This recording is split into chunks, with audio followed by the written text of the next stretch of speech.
Pradėkime nuo įrangos. Tempimo treniruotėse svarbiausia turėti tinkamą įrangą.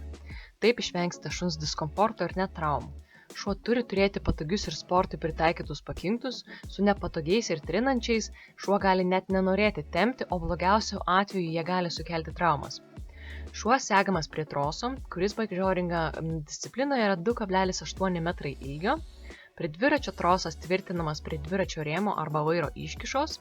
Rekomenduojame prie dviračio pritaisyti anteną, kuri neleidžia lynui atsilaisvinus įlysti į ratą.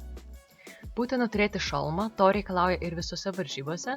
Pagal poreikį galima naudoti įsegamus batus, tačiau jie kurį laiką nebus naudingi, tačiau tobulėjant ir važiuojant greičiau ir sudėtingesnius maršrutus yra rekomenduojami. Rekomenduojama taip pat naudoti sportinius akinius. Jie jums padės skirtingomis oro sąlygomis ir apsaugos nuo smėlio ir šakų. Varžybose taip pat gali reikalauti turėti pirštines. Pačioje pradžioje jums teiks dviratis tokį, kokį turite, svarbu patikrinti, kad jis būtų mechaniškai tvarkingas, su veikiančiais bėgiais, stabdžiais, sutepta grandinė ir tvarkingais mazgais.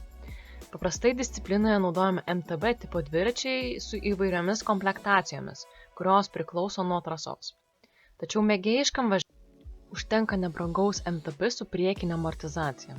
Vėliau tobulėjant ir dalyvaujant varžybose tobulėja ir komplektacija ir taip pat atsiranda daugiau dviračių namuose. Taigi spėju, jeigu užsikabinsite už sportą, pradėsite tikrai leisti daugiau pinigų ir kolekcionuoti dviračius. Labai svarbu žinoti, kokiu pagrindu galima važiuoti. Kadangi sporte pagrindinis komandos variklis yra šuns pėdutės, turime rinktis tokį pagrindą, kuris jų nesužalotų. Tinka žolė, žemė, miškas, smėlis, žvyras, jeigu jis nėra labai kietas arba dideliais akmenimis.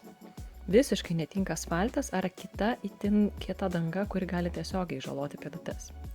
Prieš važiuodami su šuniu trasą važiuokite patys, įsitikinkite, kad ją žinote posūkius, danga yra tinkama, nėra užvirtusių medžių ar pridaužyta stiklų.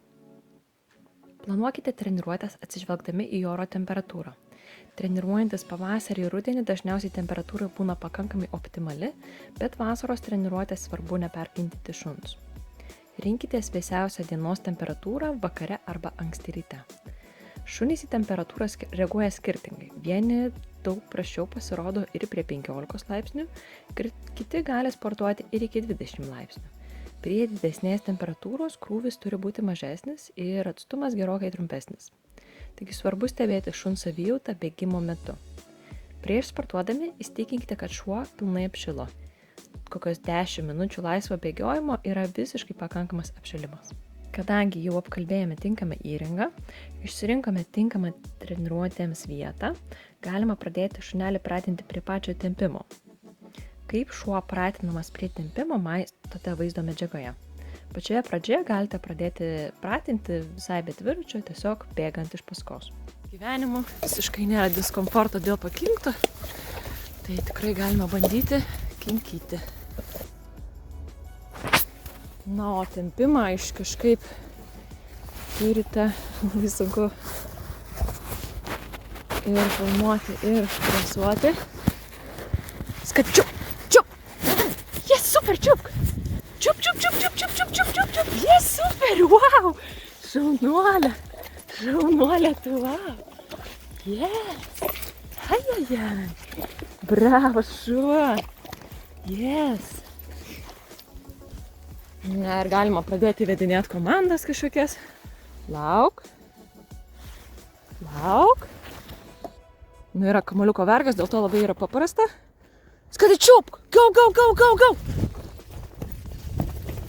Wow!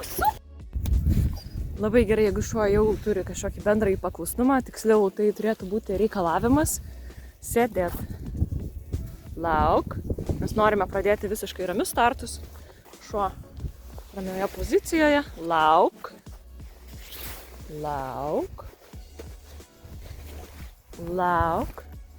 Bravo.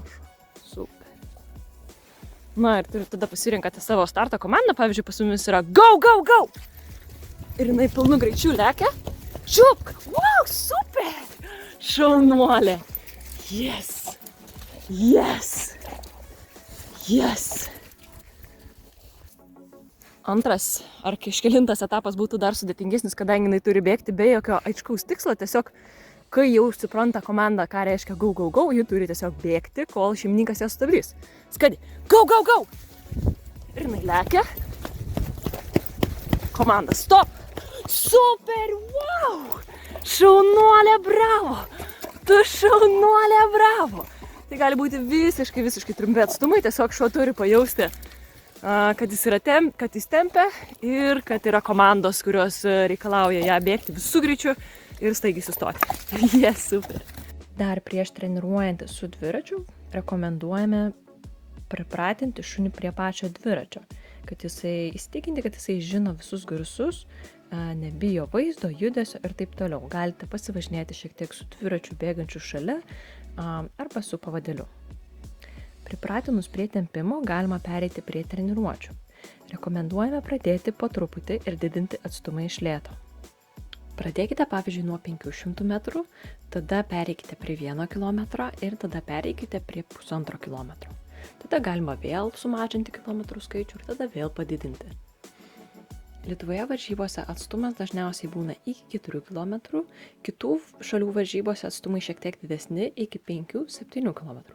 Po truputį didinant atstumus statoma raumenų ir ištvermės bazė, dėl to nerekomenduojame greitai didinti atstumų. Kita priežastis yra, kad norime šuo tempti visiškai įsijautęs maksimalia jėga ir greičiu. Nenorime, kad pradėtų lėtėti, taigi norime stabdyti treniruotę dar šuniui nespėjus sulėtėti.